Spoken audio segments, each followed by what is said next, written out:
அந்த அழகான காட்டையும் அந்த நாட்டையும் ஒரு ராஜா ஆண்டு வந்தார்.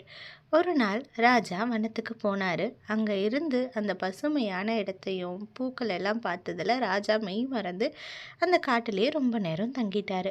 இரவு பொழுதும் ஆயிடுச்சு. அதனால் உடனே அவரால் அரண்மனைக்கு திரும்ப முடியல. அந்த சமயம் பார்த்து ஒரு விவசாயி அங்கே வந்தார். அவர் ராஜா கிட்ட, ராஜா, இரவு பொழுது ஆயிடுச்சு, இன்னைக்கு இரவு மட்டும் என் குடியில் நீங்கள் தங்கிக்கோங்க அப்படின்னு ரொம்பவும் பணிவோடு கேட்டதுனால ராஜா அங்கே தங்கினார். அவருக்கு தேவையான அத்தியாவசியமான தேவைகளை மட்டும்தான் அவரால் பூர்த்தி செய்ய முடிஞ்சது. மனசார அதை செஞ்சு கொடுத்தாரு. ராஜாவுக்கு ரொம்ப சந்தோஷம். அடுத்த நாள் அரண்மனைக்கு போகிறதுக்கு முன்னாடி ஒரு முத்திரையை கொடுத்து, நீ எப்போ வேணால் என்ன அரண்மனைக்கு வந்து பார்க்கலாம், என்ன வேணால் கேட்கலாம் அப்படின்னு சொல்லிட்டு போகிறாரு. ரொம்ப நாள் கழித்து அந்த விவசாயி ஒரு நாள் ராஜாவை பார்க்க ஒரு தேவைக்காக அரண்மனைக்கு போகிறாரு. அந்த நேரம் பார்த்து ராஜா வந்து சாமிக்கிட்ட வேண்டிக்கிட்டு இருந்தார்.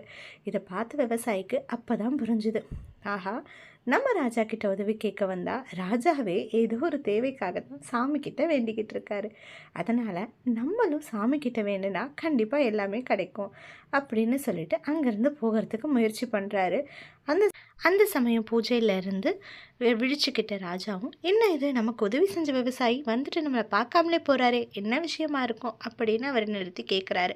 அப்போ அந்த விவசாயி சொன்னார், ஐயா, நான் உங்ககிட்ட ஒரு உதவி கேட்க தான் வந்தேன். ஆனால் நீங்களே கடவுள்கிட்ட ரொம்பவும் பணிவோடு வணங்கிட்டு இருக்கிறத பார்த்து நம்மளும் கடவுள்கிட்ட வேண்டுறது தான் சரியான முறையாக இருக்கும் அப்படின்னு சொல்லிட்டு நானும் கடவுள்கிட்ட வேண்டுறதுக்கு தயாராகிட்டேன் ஐயா அப்படின்னு சொல்லிட்டு பணிவோட அந்த ராஜாவை நலம் விசாரிச்சுட்டு அங்கேருந்து கிளம்புனார். ஆமாம் நண்பர்களே, இது கடவுள் நம்பிக்கையாக இருக்கலாம், இல்லை ஒரு நேர்மறையான எண்ணமாக இருக்கலாம். நம்ம எண்ணங்களும் சிந்தனைகளும் நல்லா இருந்தால் கண்டிப்பாக நம்ம வாழ்க்கை நல்லபடியாக அமையும். நீங்களும் உங்களுடைய வேண்டுதல்களை ரொம்பவும் பணிவோடையும் ஒரு மனசாகவும் முழு நம்பிக்கையோடு வச்சு பாருங்கள். கண்டிப்பாக உங்கள் வேண்டுதல் நல்லபடியாக பலிக்கும்.